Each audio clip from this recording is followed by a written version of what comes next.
శ్రీమాత్రే నమః. జాతకంలో మాతృస్థానం గురించి తెలుసుకుంటున్నాం. తృతీయ స్థానంలో లగ్నాధిపతి కానీ తృతీయ స్థానాధిపతి కానీ చంద్రుడి యొక్క అంగారకుడి యొక్క చేరిక ఉన్నట్టయితే ఆ జాతకుడికి సవత్తల్లి ఉండేటువంటి అవకాశం ఉంటుంది. ఆ తల్లికి సోదరుడు జన్మించేటట్టు అవకాశం ఉంటుంది. అలాగే తృతీయాధిపతి స్వక్షేత్రంలో కానీ మిత్రక్షేత్రంలో కానీ కేంద్ర త్రికోణాల్లో కానీ శుభగ్రహాలతో ఉన్నట్టు కానీ శుభగ్రహంతో చూడబడినా కానీ సోదరుడు అభివృద్ధి చెందుతాడు.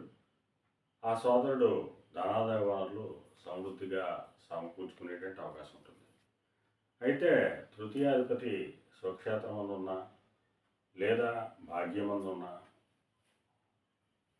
సోదరుడికి ఆ సోదరుడు ఉపయోగపడేటువంటి అవకాశం ఉంటుంది.